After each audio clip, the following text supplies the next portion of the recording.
Hi everybody, it's Jen. Welcome back to my channel, Hallmark Plus More, where we watch and talk about shows, movies, mysteries, Hallmark ornaments, and anything else that floats our boat. So today I'm going to be reviewing an original series on the Hallmark channel called The Way Home, Season 3, Episode 6. So before I get into the review, I just want to say thank you to everybody who likes, subscribes, watches my videos, subscribes to my channels, leaves comments. I love the comments. I read everyone. So thank you if you do that. This series in particular is so much fun to, kind of spin theories and have discussions. And keep in mind, as I always say in my other videos, this is a judgment-free zone. So all theories, all discussions are welcome. Respect across the board. I just joined a Facebook discussion group on the show, and some people are very passionate, so to speak, on their theories and their ideas. However, most of the people on the page are very respectful to everybody. So I definitely just joined that last week, and I enjoy kind of seeing everybody's theories. Try not to get on it too much until after I do my review video, because it is a lot of everybody coming up with their own thoughts.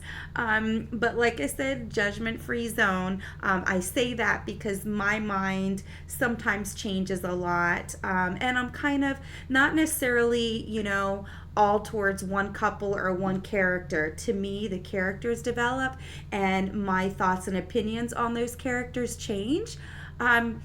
As an example, before we get into the episode, I just want to say I always liked Elliot in season 1 and 2. However, in season 3, I really think his character has changed and his relationship with Kat has changed. So seeing that changes more of my opinion.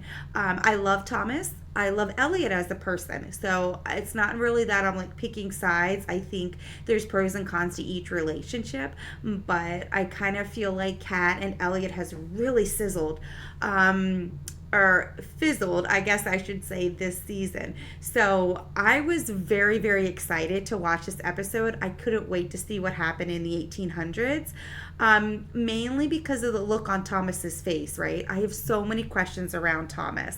So when they show the flashback, you see, because usually when they show the flashback within the first minute of the show, you assume that that's kind of going to be talked about throughout this episode.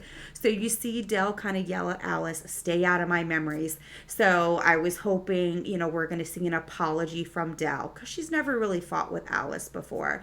So, I'm really hoping we see that. So I was excited to see that in the flashback. And then, of course, the year of no summer, blamed on witches in 1816. We know we go back there, right? And the look on Thomas's face, he doesn't look surprised seeing to see Cyrus and Susanna get married. So I picked up on that at the end of the episode last week. And then, of course, they show the flashback. You see the look on Jacob and Kat's face. They're like, I can't believe Susanna is marrying Cyrus. And then you look over in the woods and see Thomas, which was happy surprise, right? And he didn't seem as surprised by it. So before we start the episode, that's one of the many questions I have with Thomas. I love the Thomas character. I just love his passion. I love his personality. I'm a big Thomas fan. Kat and Thomas, I like them together. I just don't see realistically how it's going to work. That being said, I am a big Thomas fan. I think he's a wonderful person. Even though, we saw earlier he was, rum smuggler, and people say, well, he was a bad person because he got Jacob into it. But Jacob's a big boy. I feel like he made his own decisions, and Thomas has really been good to Jacob. So with that being said, my questions with Thomas didn't get answered this episode. Where was he, right? Remember, he's a Coil. He's on Landry land. The Augustines live next to the Landrys. We know that, right? So Susanna lives right next to Elijah. So, you see them interact just like you see a young Kat and Elliot interact because they're next door neighbors. But he's a Coil. So he's running around on Landry Augustine Land. I know he's friends with Susanna and Elijah, but still, you see Cyrus on Landry Land too. So where has he been for the last 2 years, and how did he survive for the last 2 years? Right?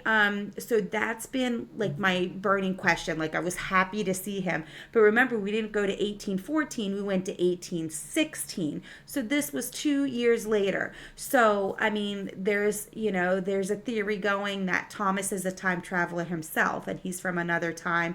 And that would explain why he wasn't surprised to see Susanna marry Cyrus. Or maybe he wasn't surprised because he's been around for 2 years and he knew it was coming, right? It's just kind of difficult to kind of assume where he's been. That's what I want to know. You know what I mean? He's not one of the three founding families that we know of. Maybe in future episodes we'll find out there's a fourth family. Who knows? But that's what I want to know. I love Thomas, but I didn't get my answers of where he's been or if they think he's a time traveler or if they gave us any hints of that. That being said, still happy to see Thomas. I think it was a great episode. A lot of different characters, a lot of conversations that I wanted to see. Also, a lot of storylines that we didn't see, right? We didn't see another note for Dell. This is what, episode 6, and out of 6 episodes, we've only seen 2 notes being sent to Dell. So that's a storyline they haven't really talked more about. But I think that's part of why she lashes out. She doesn't want anybody to, taint her memory of Cole, but she also has this secret of the letters that she's not telling Kat and Jacob. So that's like a whole nother secret that Dell is keeping in, whether she's not telling Jacob and Kat because she thinks it have to do with the secret that she's keeping from 1974. We don't know, but there's a lot of things that they didn't catch up on this episode storyline wise, but then again, there's so many that they did. So I mean, definitely an exciting episode. I'm gonna go ahead and get into it. I have a lot of notes. I have like 10 pages of notes. I color coded. I try to make sure I get everything in. So exciting about the 1816. I don't want to say anything bad about the scenes of 2025 because obviously we're going to see current day. But every time I saw a scene with Elliot and Emma or Dell and Alice or Alice and Noah, I was like, bring me back, right? Because I want to see that interaction with Kat and Thomas. So I'll tell you at the end of the video why I was a little disappointed. I was excited to see Thomas. I loved them in the dancing scene with Kat being surprised. So there was a lot that I liked, but there's also a couple things that I wished happened. So I'll go over that in the end, but definitely exciting. So first thing I'm going to talk about really is first off, the very beginning of the show, because the first 3 minutes of the show were like, wow, right? And then I'm kind of going to go over 2025, and then I'm going to kind of bring 1816 all together, because I feel like you can't really go back and forth. And once you start talking about what happened in 1816, that's all you want to talk about, right? I've always liked Thomas as a person, but earlier in the season 1 and 2, I wanted Elliot to get with Kat.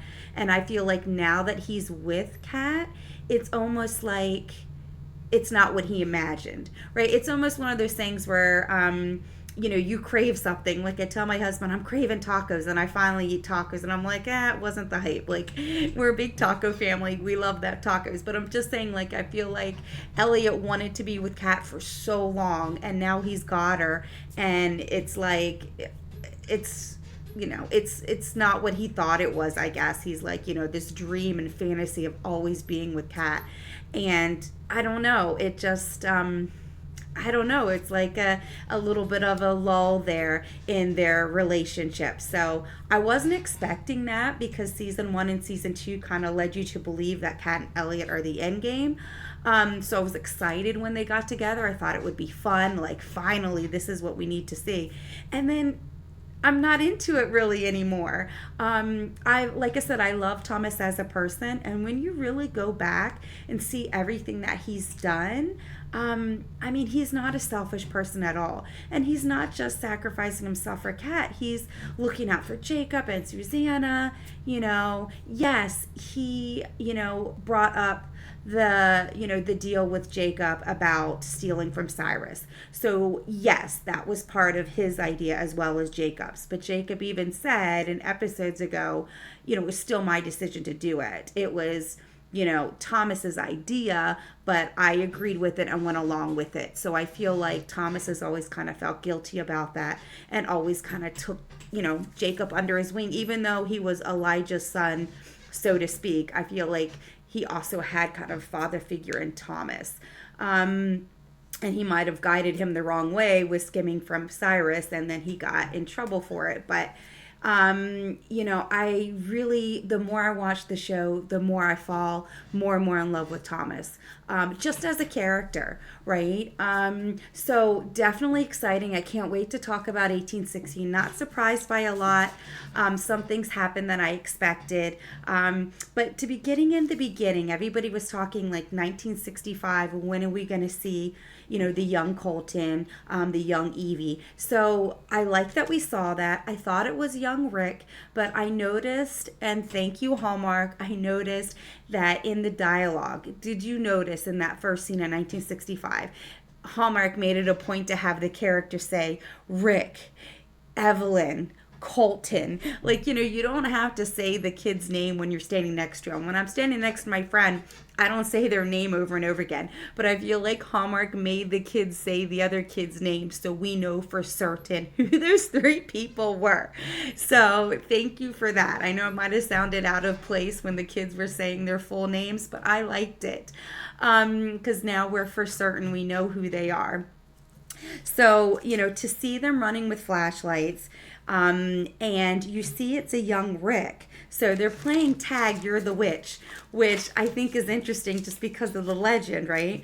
And so, Evie goes to the pond and says, fairies, it's me, Evelyn, you can come out now. So she must be thinking that it's magic and that there's fairies.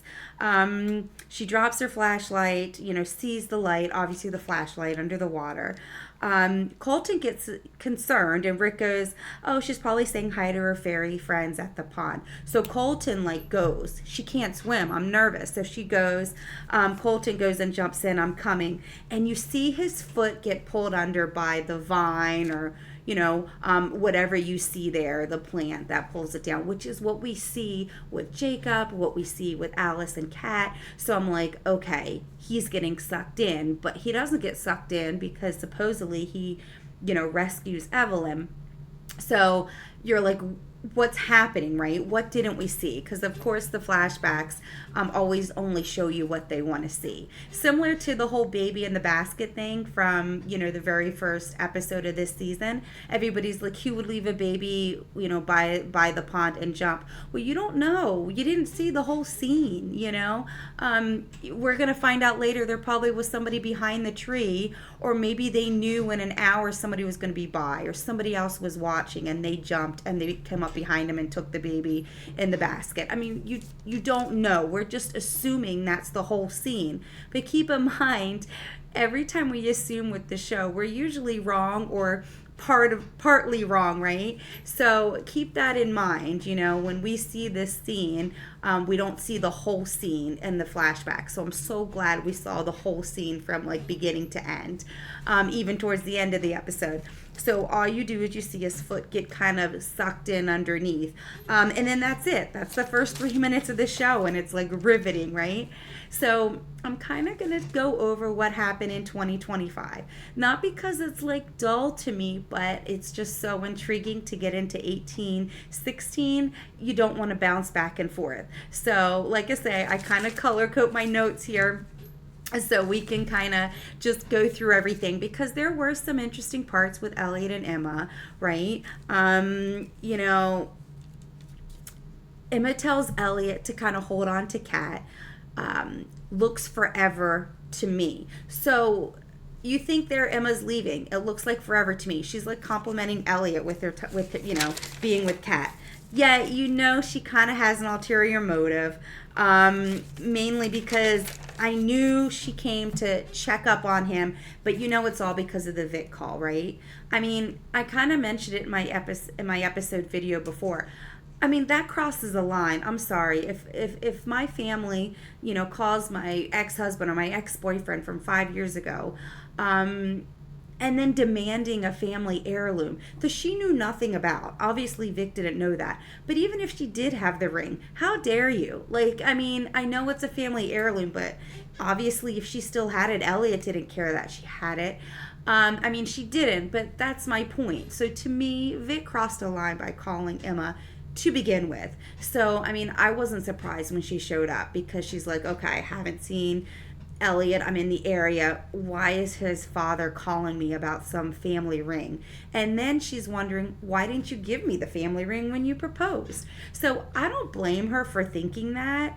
And it seems like, at one point she's like, lost her nerve and then comes back to the house. And that would totally be me. If I were Emma, I would have lost my nerve and then be like talking myself back into it. All right, I'm going to go back and I'm going to ask. Right? So I'm kind of glad she kind of went back and blurted it all out and then saw, Nick. And Nick just kind of smooths everything over like a good friend. And you have that flashback of Nick and Elliot, the night before, or I'm sorry, not the night before, a moment before they walk in to marry Emma. Nick even says, like, look, Emma's ready to walk down the aisle with her dad. Are you okay? And you notice his hands like are shaking bad. And so I know people get cold feet before they get married, but like Elliot was shaking. And he even tells him that he saw Kat when he proposed. So I feel like Nick is a good friend. Obviously, Nick didn't know about the time travel. You know what I mean? When he was encouraging Elliot to go through with his wedding with Emma. So I feel like Nick is just being a good friend. The fact that he said he's moving back to Port Charles to make him and Claire, work basically, and that they're going to be house hunting. We don't know much about Claire. We've never seen Claire. We've only heard her name a few times. So, I mean, I'm not suspicious of Claire right this second, but at the same time, this show has kind of encouraged you to question everything and everybody, right? Nobody is what they seem. Even if it's what you think they are, sometimes it's not. So I am sure there's red herrings in this show because every show has them. But at the same time, we have no idea what's just a filler to get through the season and what really matters, you know what I mean? So the Augustine ring that Suzanne was wearing, or the clock that Elliot found that didn't tell anybody. He didn't tell Nick, he didn't tell Kat, what's significant of it. There's so many things that is it a red herring? Is it not? Is it supposed to mean something? But I have to think, being a fan of TV shows and sitcoms and dramas, some stuff is filler, At first I thought the whole Thomas fling was a filler. Now we're seeing more and more of it. I thought they would close the book on 1800s, especially after she goes back, talks to Susanna, talks to Elijah, and says Jacob's fine. I'm like, no reason for her to go back. Thomas is leaving. Now, finding out that Thomas was there all 2 years, from 1814 to 1816, or if he's a time traveler, he left and came back. But my point is, I wouldn't have assumed he would still be there 2 years later for the year of no summer. So to me, I was very happy and surprised to see him at the end of last episode. I know there's a lot of Kat and Thomas fans out there and they're happy too. But I was surprised because I don't know where the storyline would go. It's not that I dislike Thomas. I love Thomas. But I didn't know where else they would go with it. She literally got her closure, everything. The only thing that struck me with that was her encounter with Susanna. But I'll talk about that later. So just to kind of get back, because I'm going off my 1816 tangent, there wasn't that much really with Elliot going on. Nick comes back, says he and his wife are going to move back. We don't know anything about Claire. At this point, I'm not suspicious of Claire. I mean, she could be related. I don't think she grew up in Port Haven. I thought Nick met her away from Port Haven, but I guess we'll find out. At this point, we don't know much about her. Right now, I'm not really that suspicious. I'm more suspicious of Sam and Casey. But Claire, we'll have to wait and see. And then Emma kissing Elliot. I was expecting that. What I thought was odd was when Emma left, and Elliot had that look on his face, like she's driving away, and it's almost like he has this confused look. And you just kissed your ex, you're living with Kat. Maybe that's what he's supposed to be, you know what I mean, like supposed to be looking like confused. But for me, I was kind of like, what are you contemplating? This is what you've always wanted is Kat. So I don't know why he looked so complex when she left. But I mean, I liked it when Emma and Elliot kissed, because I thought that was, that was sincere on both parts. It didn't look forced. It kind of looked natural. And I like Emma. I like Emma more now because she told us why she came. I'm not suspicious that much of Emma, because I was at first. I'm like, come on, spill it. You're here because Vic called you about the ring and you want to know. I don't have the ring, but why didn't Elliot propose to me with it? So if I were Emma, that's what I would be asking. So I like Emma in this episode because she said what I feel like she came here to say, right? And I do think they're a good couple, especially since, him and Kat have kind of, I don't know, has a dip in their relationship. I just don't feel like they're really hot and heavy. And I don't really feel like they're in a good place, relationship-wise. But I do like Emma. I don't know if we'll see more of Emma. I feel like maybe that kiss was just a way to kind of close the book on them too. So we'll have to wait and see. At this point, I'm not that suspicious of Emma. It makes sense why she came to town. If I were her, I would have too after Vic called me, because I'm assuming Emma didn't really like Vic at that time either. I don't see him being that nice to really anybody. And then the other parts, you do see Max Goodwin, you know me, and you do see Noah. So that point, I mean, Del does apologize to Alice. That's one of my, I'm definitely glad that happened. And I'm sorry, I'm going through my notes here. You see the first scene alone with Del is at the house. And she has a flashback when she goes into, Alice's room. I think it's Alice's room. Right, because of the guitar, of course, because Kat moved out. And, you see the book there with the wine on it. And I'm like, oh, maybe she'll go back and look at the book.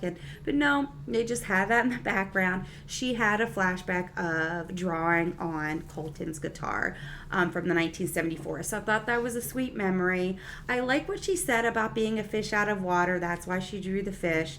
So, it was a sweet memory that she had. And then when she sees Alice and Alice stands up for herself, I think she needed to have that conversation with Del. So I know Alice was hurt, and she was the one who walked away and started crying, and Noah comforted her, in the clubhouse. But I'm glad Alice was like, look, I'm going back to 1974, and it's from my point of view. I'm seeing your love story. I'm going to see it from my point of view. So, it's my memories now, too. And I feel like she was saying, I can't help it but take it from my point of view. Like, the pond takes you where you want to go. She didn't say that, but she's, implying that, I didn't pick to go back there. And Del, for the first time, understands where Alice is coming from. I feel like this whole season, even the season 1 and 2, she's against the pond. Once she finds out about it, she doesn't like that Kat and Alice are being distant before she knew about the pond, supposedly. And now she's finally coming around. I'm sorry, I should never have done that. And she even tells Sam in a later, scene, I'm uneasy about it because I've never struggled with Alice before. We've never fought. We've always had a good relationship. So, and then as she's talking to Sam, she has a flashback of her and Colton, where she teaches them, how to dance that cotillion dance, which I think is going to help lead to her secret. So, I personally did like that flashback that she had. She actually tells Colton, like, I don't want to leave. And she tells him, kind of like what I suspected. I don't think the secret necessarily is that she's pregnant. She still could have jumped with the baby. She still might know something about the baby in the basket. I think it's Alice and Max jumping, or, maybe Jacob. Like, I think it's too obvious that it's Dell and Colton. I think it's too obvious that Dell's pregnant. And once again, you see Dell still doesn't look pregnant. Of course, this flashback is right at the end of the summer. So if she, did have a baby, I don't know. I'm still back and forth on that, but I'm leaning more towards Dell's not pregnant. I really feel like there's a deeper secret there. And I mentioned in my other videos and one of my theory videos, I think there's a deeper thing. Evelyn and Dell's family financially were like business partners or dads. So they would vacation together. So, I didn't grow up with money, so I didn't go on big family vacations with other families to different states and that wasn't my childhood. So I'm only imagining if they vacation together as families, that both of them have money. So when she talks about, I'm going to let my family down, I have to go back, I have to go to this cotillion, there's a special dance, there's, formality, it has to be this way, blah, blah, blah. So I feel like,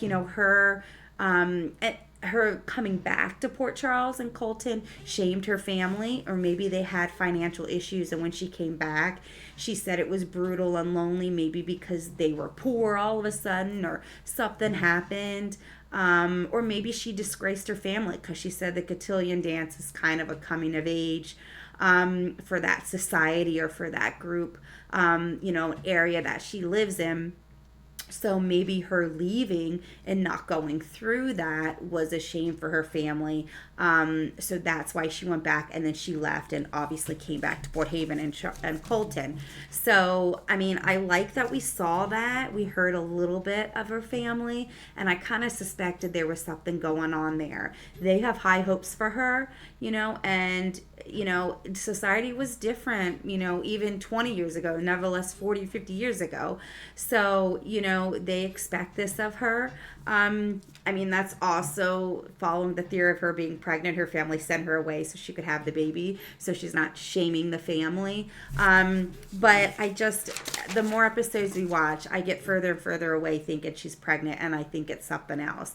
I think they want you to believe it was Dell and Colton jumping. And, who's the baby in the basket? Or, who's the little boy? So I'm thinking away from Dell and Colton as the jumpers. They still very well could be.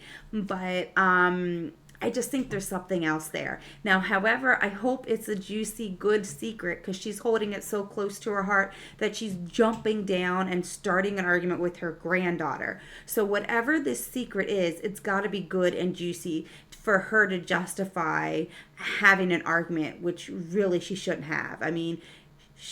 Alice hit a nerve breaking up, interfering with her memories of how she met Colton, because that's all she has left. So when she had that heart to heart, I was like, yes, this is what I've said in my previous videos. This is all she has left, right? Whatever the secret was, whether it was with Colton or it's her personal secret with her family, finances, pregnancy, whatever, and she, tells Colton about it so it becomes her and Colton's secret, or if it's something Dell and Colton did together, we don't really know yet if it's just like her secret and he knows about it. But whatever it is, it's all that she has left, and she's living off of those memories of that summer and her love with Colton. So that's exactly what I thought. I just wanted Alice to explain her side. I wanted Dell to explain her side, and I wanted them to have that conversation. So I was loving Alice standing up for herself, and Dell finally stopped keeping everything in and tell somebody, hey, I'm sorry, Alice, but this is how I feel and this is why. And I feel like it was good for Alice to hear that, because I knew that all along, Dell, that's why you were snapping, but you need to tell somebody why you're snapping, right? So, it looks like they had a good heart to heart. They hugged. And then, of course, the end of that is seeing Casey and Sam, which I will definitely talk about. Which is definitely something that I will talk about too, because I thought that was interesting. I actually rewound the video and tried to pause it, and it definitely looked like Casey and definitely looked like Sam. So there's theories about that too. There's theories, there's theories that Sam is Colton's older brother. There's theories that Sam is time traveling. Just to not go off on a tangent, but just to talk about that too. If you think about all the scenes Sam was in. I mean, he wanted to buy the farm to help the Landrys, a stranger, and the whole horse thing. I never really bought that. Season 1, season 2, whenever he came into play, I don't remember the exact episode, but I always thought that was odd. Like, oh, my horse keeps running away. I don't know a lot about horses, and of course, Dell, I love horses. I had a horse when I was little, and when my family had to sell the horse for whatever financial reasons, I was heartbroken, and she has this like whole story with Sam about her old horse, and that how Sam's runaway horse that seems to always find its way on Landry property looks exactly like the horse she had when he was a kid. So to me, if you go back from the past season and just look at the Sam scenes, and again, I'm paraphrasing because I didn't go back and rewatch it, but Sam seems more and more suspicious to me as every episode goes along, right?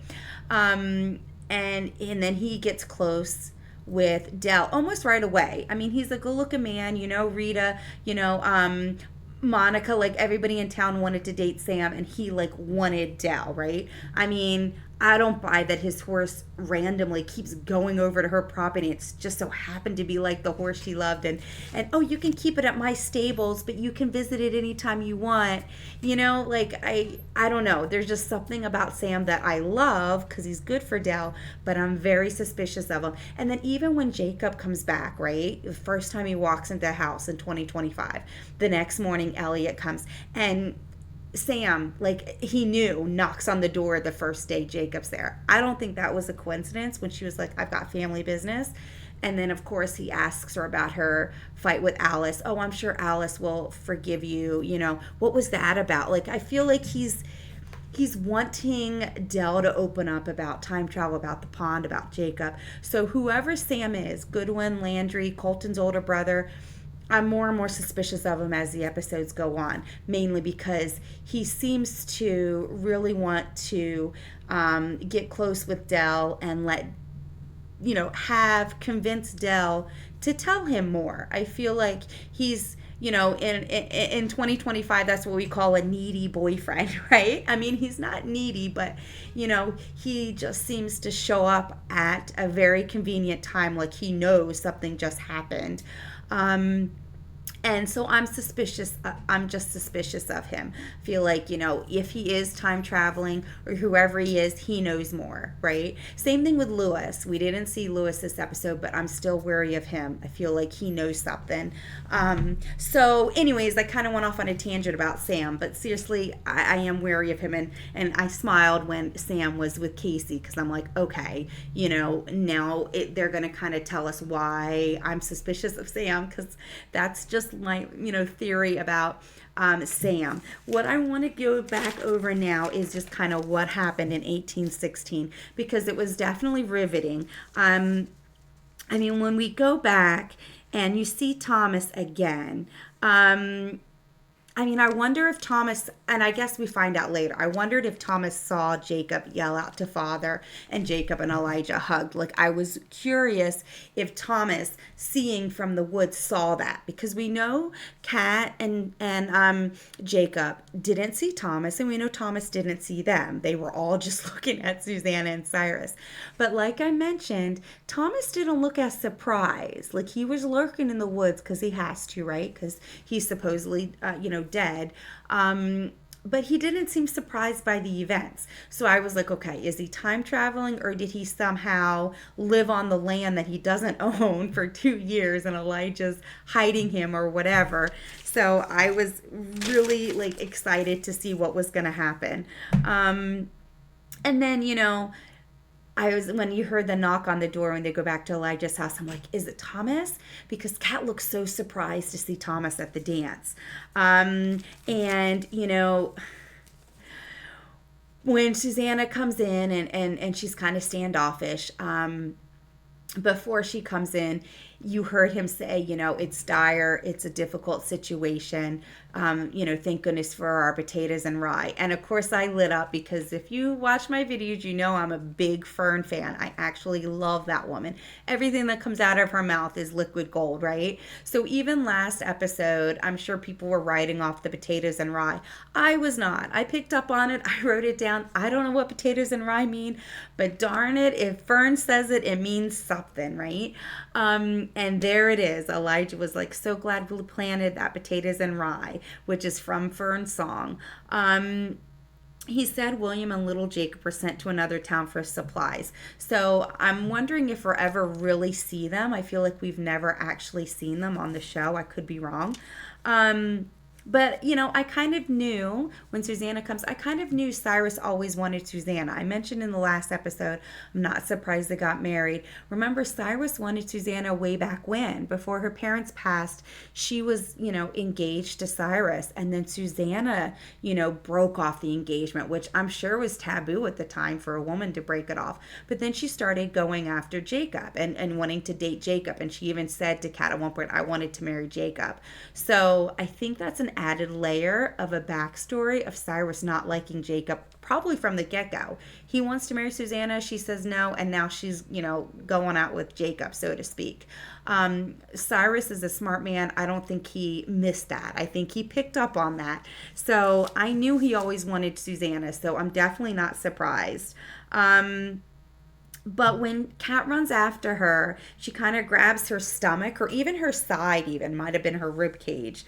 So it looks like she's in pain. And, Kat says, is it Cyrus? Because he knows Cyrus is a bad person. And she says, no, Cyrus is kind to me.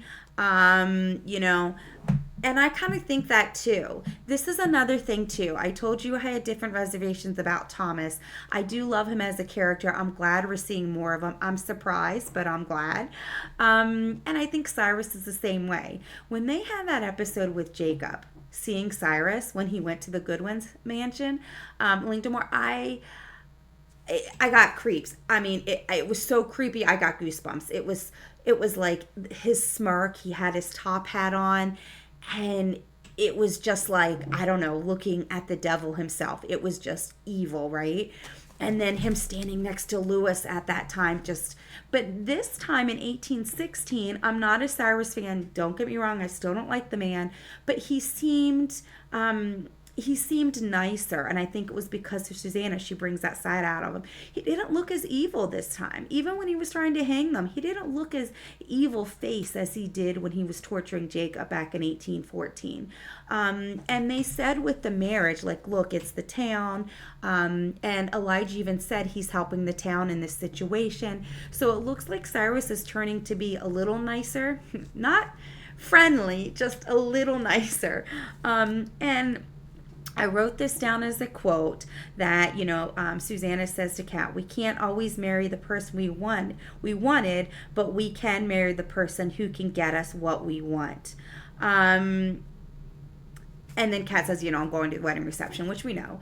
But I think, she's referring to Jacob. She wanted Jacob, right? And she can't have Jacob. But she knows, Cyrus is a powerful man and protection. Remember, I think she's marrying Cyrus because she wants to be protected. Because I think the town thinks she's a witch. Obviously, Kat's the white witch. Remember, she heals people. The song said about healing people.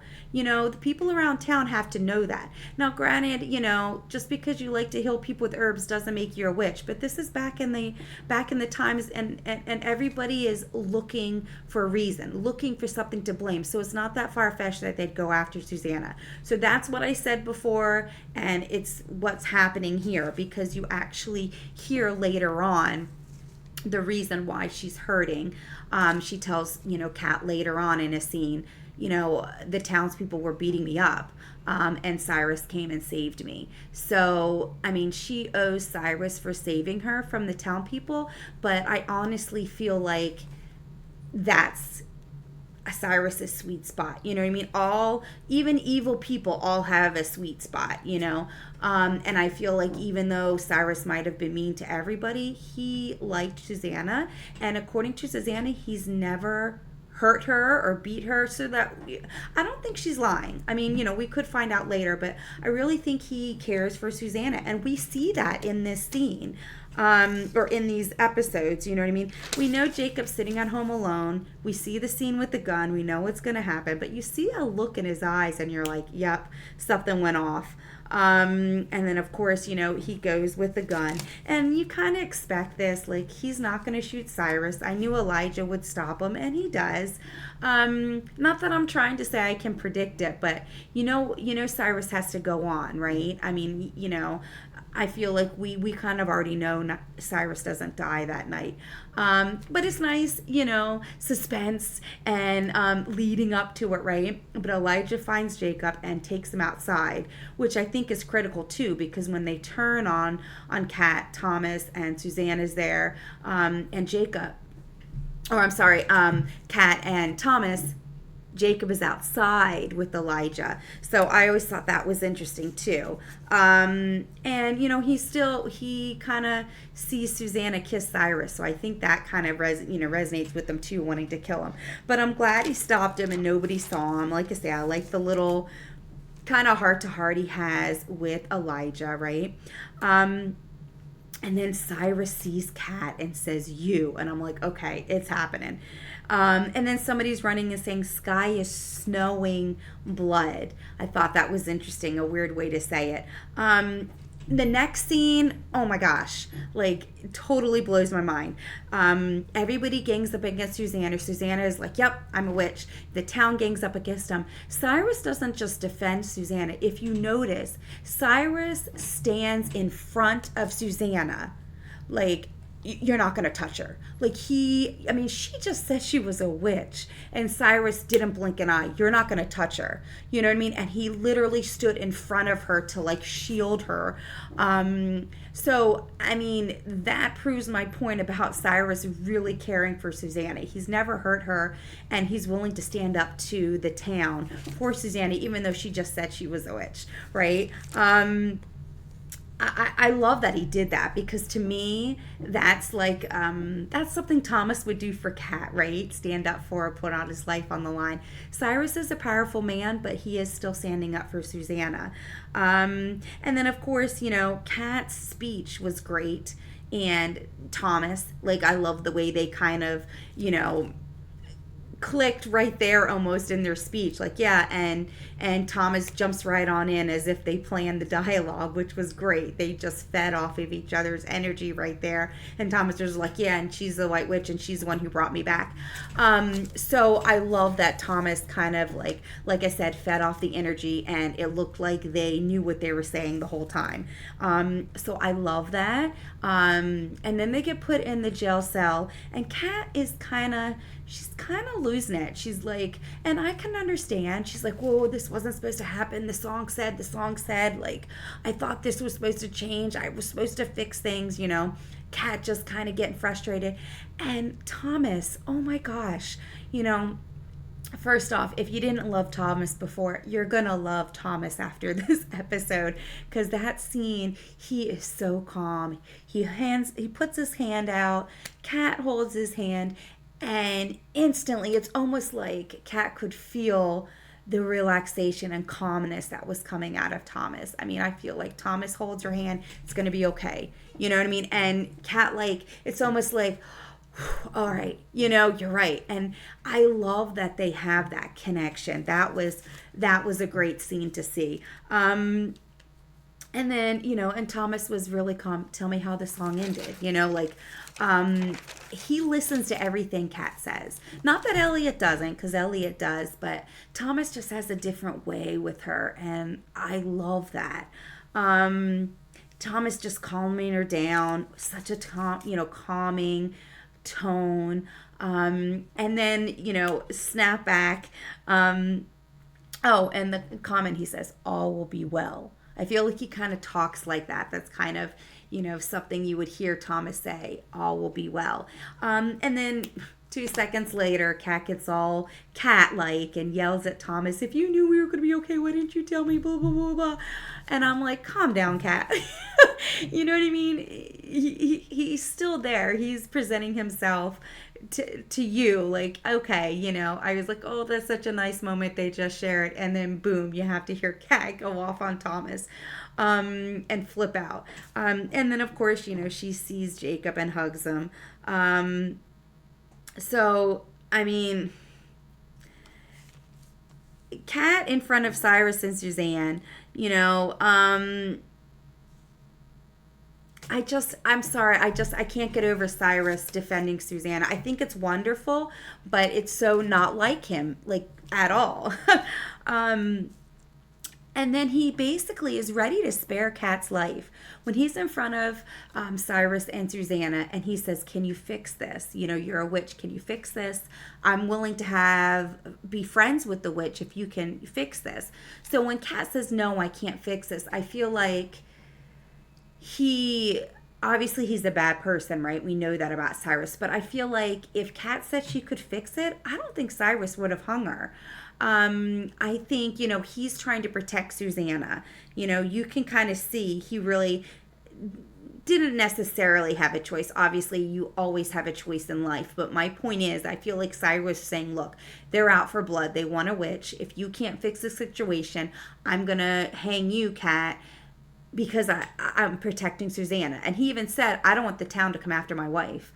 So, like, he is very good to Susanna. So, I hope that doesn't change. But right now, I'm always happy to see. Because when she, kind of winced when Kat went to hug her, I was like, no, please don't tell me Cyrus is beating Susanna. Please, please, please don't tell me that. So I am very happy that, he is trying to cover and keep Susanna safe.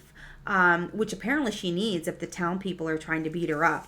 So I think that's a legit reason. Cyrus is like, look, they're looking for a witch. I don't want them to come at my wife. I'm going to have to sacrifice you. And Jacob for what he did to me, because I have to show face. I can't just let him go for what he did, because then everybody will do it to me. And then, Thomas is supposed to be dead. So yeah, I'll hang all three of you.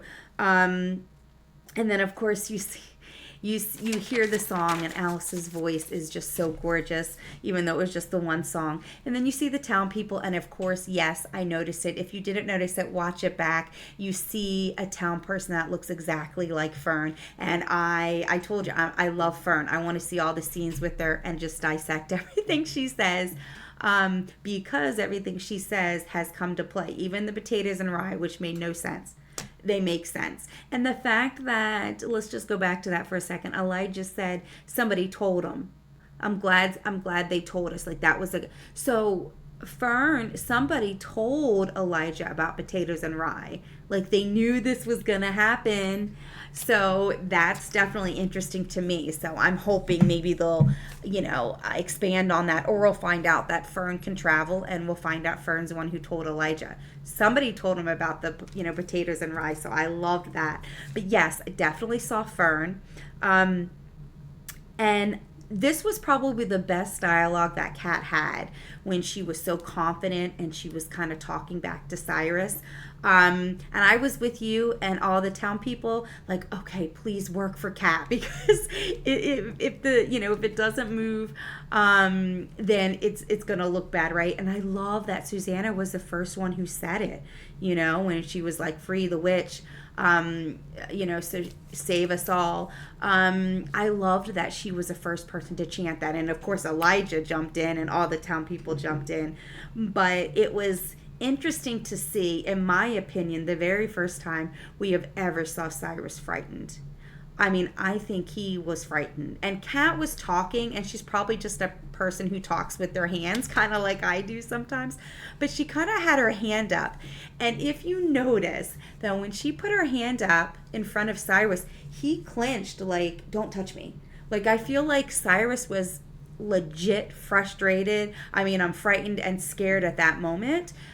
So much so that like he didn't want Kat to touch him. So Kat was great in that moment. You know, Thomas even said like, I'm impressed, and Jake was like, I'm impressed, basically.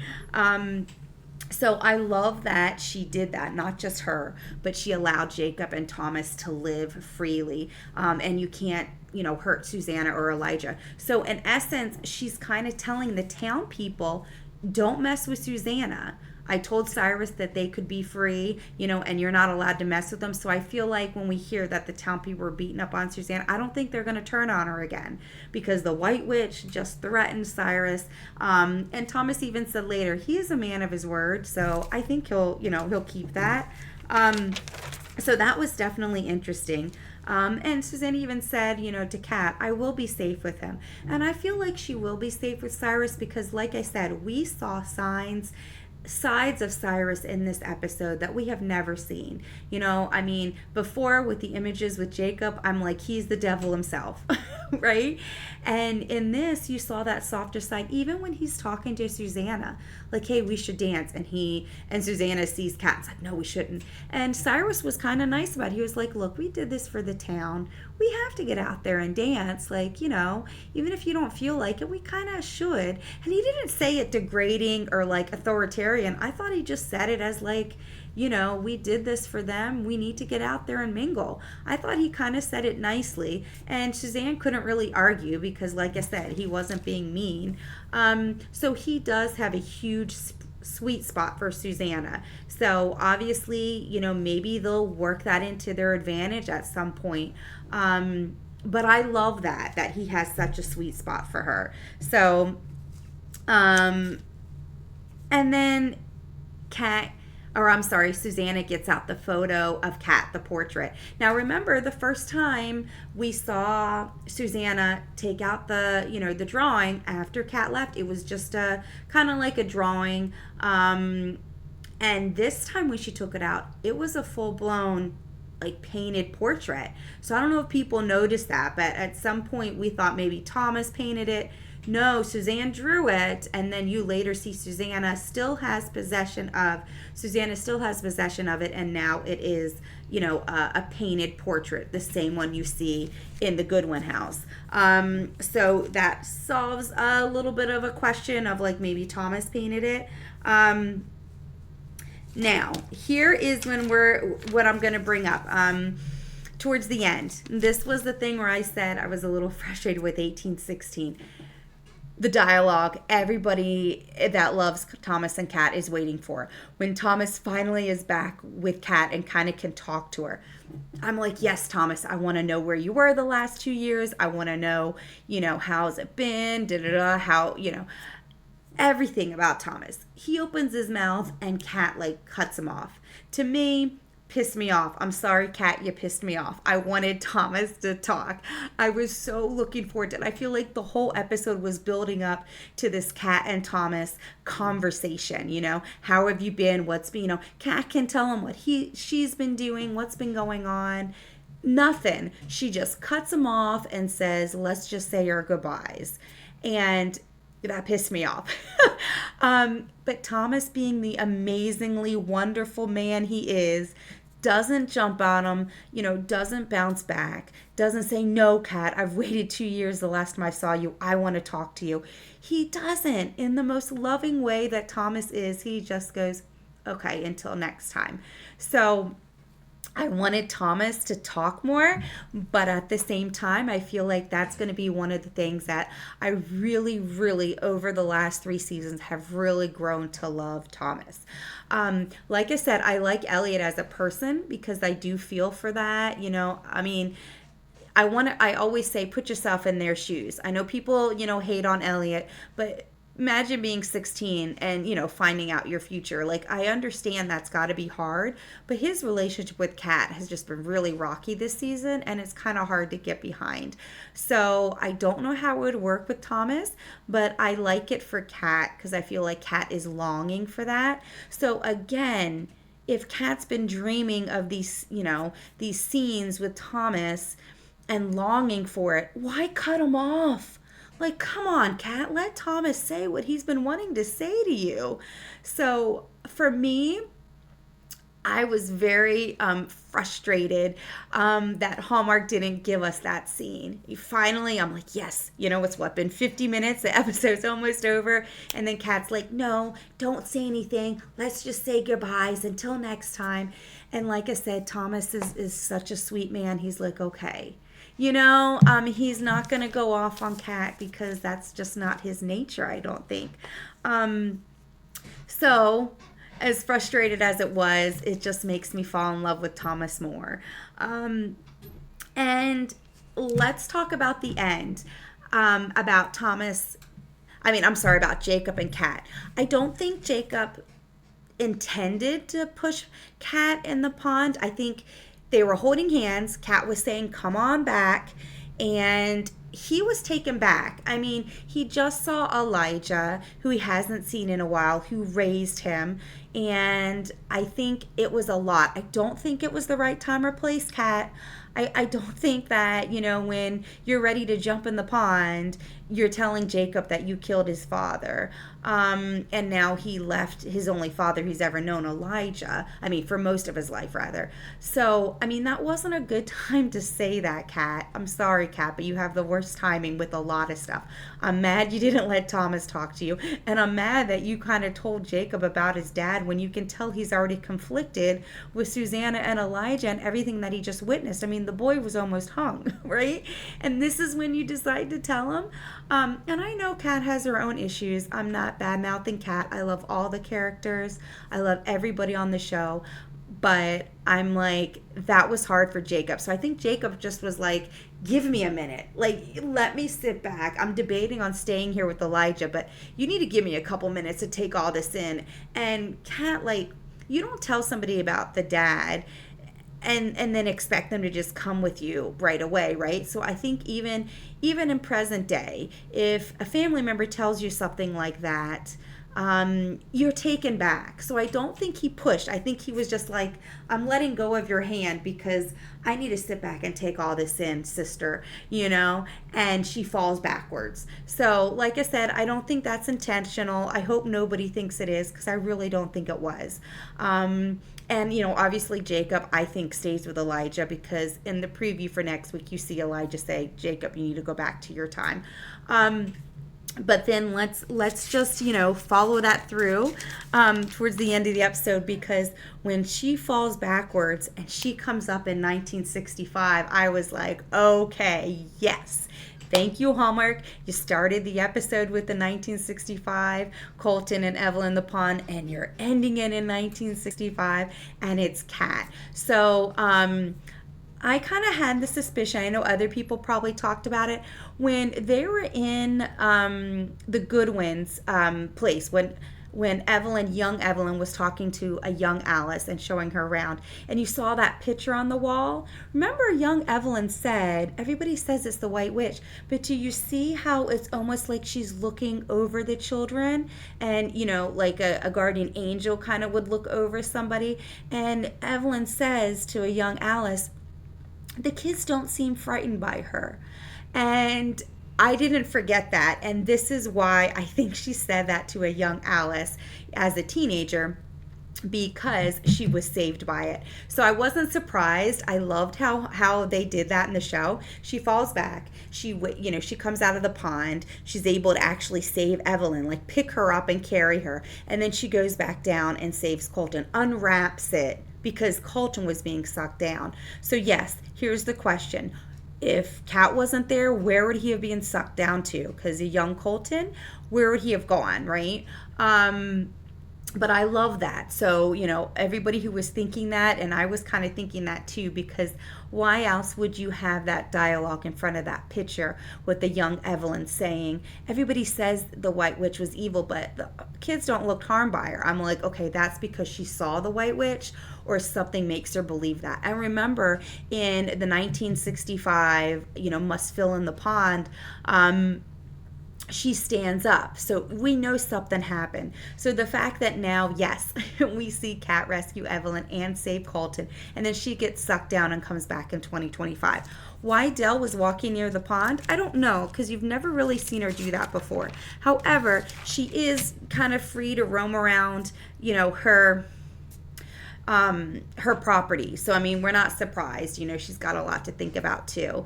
But I loved how you saw Kat see the entire scene. You literally saw the 1965 at the beginning of the show, and you saw the exact same thing with Kat watching them talk. And that it's a young Rick.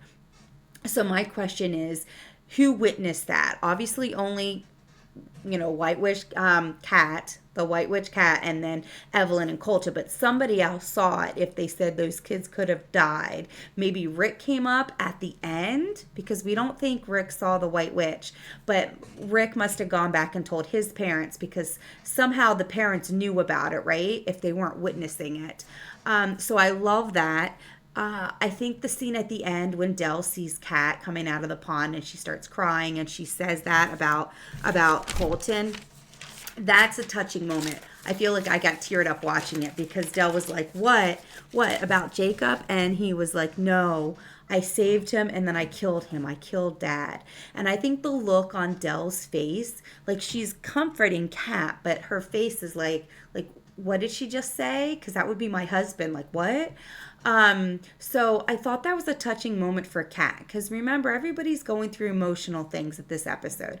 I love that Dell not just apologized to Kat, but had that heart to heart. This is where I'm coming from. And Alice goes, this is where I'm coming from. Like, we need to meet in the middle. There's two sides to every story, but you have to be willing to listen to the other person's side. I feel like that's what needs to happen in society in 2025. We need to listen to other people's sides, right? Even in the Facebook group, like, you have to just respect other people's opinions about theories, about anything, about life. So I love that. And Alice even tried to apologize, and Dell was like, no, you don't need to say you're sorry. And I love that. Like, Dell was taking 100% responsibility for it. Like, Alice, I know you're trying to apologize to me, but really this was all me. And it was. But I'm glad they had that heart to heart, and I'm hoping now that Dell is able to express to Alice like why I snapped. You know what I mean? I feel like that was a good, a good thing for Dell, a good, healing for Dell to kind of get that out and have that heart to heart with Alice. So that was definitely, that kind of took me with Kat and Dell crying. I feel like she's going to tell Dell about Colton. I kind of felt that all along about Kat, and I was waiting for her to admit it, so to speak, because you don't want to admit that you killed your father in a car crash, but you kind of did. You time traveled, and you're the reason he passed. I know that sounds harsh, but that's what happened, and Kat knows it. So I feel like Kat is dealing with a lot. As frustrated and kind of, I said I'm kind of mad at Kat about the Thomas thing. She's got a lot going on too, right? So going back to the Casey thing, I hope she explains it to Dell. I love that there was one little conversation where everybody thinks Alice marries Max, right, and has Casey, that, she's the baby, or, people are saying, I think it's possible it's Alice and Max jumping. It could be Alice and Jacob jumping. It could be anybody jumping. But people think that as a theory. So for her to actually say in the episode to Dell, I don't like Max Goodwin. What happened if I end up marrying him? Like I love that Alice is like putting that together. I don't really like him, but I think I might be marrying him. So I kind of love that. And I definitely think it was Sam and Casey. You didn't really see like a blur of it. So, I mean, I guess this is a theory show. They always have us guessing maybe it really wasn't them. But I feel like it was, because Alice even said we couldn't catch up to them. They just disappeared. So I think we can safely say it was 100% Sam and Casey. I was skeptical of Sam.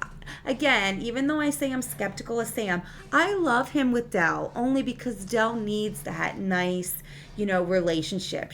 I feel like she's all alone. So the reason why I was saying earlier on I like Sam for Dell. I was always kind of skeptical of him, especially with the horse thing and how he, came into the town. And I don't want to use the word fixated, but he kind of, even though he wanted to date other women, so to speak, he never really did. He really always wanted Dell. And how did he know it? I think he knew about the horse. And that's what he did. Like, he came in, knew about her horse, knew he could get in good with her with the horse because of her love for it. And then, oh, well, you keep it at my stables. And that's kind of how they, saw more of each other, so to speak. And I feel like he's always kind of asking Dell things, and I feel like he's wanting Dell to open up. So you know how we would watch in 1974 where Alice is really wanting to hear from Colton, like, tell Alice that you know about the pond, tell Alice that you time travel. We know Colton does, but it's a stranger, right? I feel like it's kind of the same way with Sam. A 1974 Colton is not going to tell secrets to Alice since he doesn't really know her. Sam is wanting Dell to tell him more. What was your argument about Alice? What do you mean she was trying to steal your memories or stay out of my memories? So it's like Sam is trying to kind of pry things from Dell, in my opinion. I still like the relationship. I think it's good for Dell to finally be in a healthy relationship.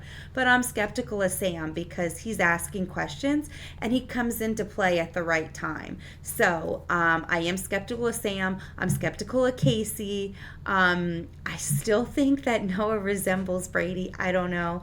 And the Max thing, I think what we think will happen won't always happen. So I know sometimes they say the easiest theory is usually it, or there's so much to think about. The clock, is that a red herring? Is Emma a red herring? Does Emma have anything to do with anything? What about Claire, Nick's soon to be wife, or Nick's long lost girlfriend, Claire? So there's a lot to think about. There's a lot of new characters coming. One thing that I was happy to see, which you probably saw at the end of my last video, I wanted to see Elijah. When they gave us this preview for this week, we saw everybody from the 1800s except Elijah. So thank you for showing that he's good and healthy and well, because somebody told him about potatoes and rye, but I'm glad that Elijah's doing well because I was a little worried from the preview since we never saw him. So I definitely think it was a great episode. Like I said, I loved the Thomas episode or scenes. I was disappointed. I wanted Thomas to talk. I wanted him to tell Kat, this is what I've been doing. Like, because to me, Thomas is still a mystery. And I say it before and I'll say it again. He's a Doyle. He's not an Augustine or a Landry. So how is he going around the I know he's friends with Susanna. I know he's friends with Elijah. But I want to know where he's living, what he's been doing off the grid for 2 years, being a wanted man or presumed dead. So can he time travel, or does he just have a place that he hangs out all the time? Is he in that room at the lighthouse? Like, what's going on? I want that backstory. And I want to see what he says to Kat. He has these conversations. If I ever see Kat again, I'm going to say this. And the cat just cuts him off. So please, Hallmark, if we see Thomas again, please let him talk. Please let him have a conversation with Kat. That's what us, the fans, we want. We want to hear from Thomas. We want to hear what he has to say. So that's all I'm going to say on that. Preview for next week. Max Goodwin showing Alice around with the tour. She has a flashback about the hidden door, and Max is like, how do you know about it? So that's going to be interesting. Casey comes back. I said in my earlier videos, I thought maybe they would give her season 4, only because they really advertised this being the season of 1974. And you've seen, it's not really. We've seen a lot of the 1800s, this episode included, very much so. So, they're kind of all over the place in this episode. So, not that I'm complaining. I like the 1800 scenes because I'm really falling in love with Thomas here. Just as a person, if he finds a way to be with Kat, great. Like I say, I'm not against it, but I just like him as a person. I like that Alice confronts Casey about the ring, and then you see Alice chasing her. So I mean, Casey's obviously wearing the ring. I feel like when Alice says something about it, it's like she didn't expect it. So she's caught off guard. But where was she running to? Was she jumping in the pond? Where's she going? And then Kat says she's going back to the 1800s. And Dell says, I'm coming too. I'm sorry, but that is my biggest cliffhanger. I cannot wait to see Dell time travel because we know Dell has a secret.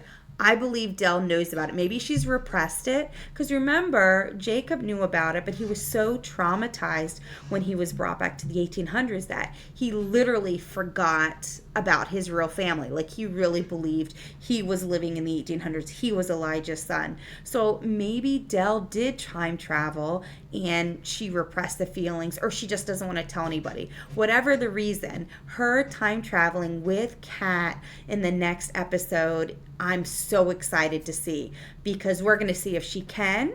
Maybe she won't, but we know Elliot did when he jumped with Alice, and so I'm really hoping that Dell can, because that's a whole nother element, right? Seeing Dell and it's just going to be so interesting to see. If she jumps back, is she going to see Sam and find out that Sam's Colton's long lost brother, or maybe Sam's related to Elijah? I mean, it's going to be really interesting. Why is Dell going back to the 1800s with Kat? I mean, the series has got to have a reason, right? Every time they go back, they're a part of some plot or they're a reason. I don't see Dell anywhere in the 1800s, like what her reason would be to go back, except to be with Kat and Jacob. So what storyline is going to go around Dell if she goes to the 1800s, right? So to me, so many questions. Still want to know what Dell's secret is. Still haven't found that out. But, they did answer a lot. So next week's going to be really exciting. I love hearing all kinds of theories. Like I said, this is a judgment-free zone. I'm not totally against or totally for any theories, because there's loopholes in every single theory every single person has, because that's what Hallmark wants. They're not giving you enough information to be 100% solid. So, and they're leaving you down holes because they want you to assume, right? Just like the beginning of the episode. They wanted to show you Colton getting pulled over, pulled under, and then they cut the scene. They want you to believe Colton got sucked under, and then you see that Kat came back and saved him.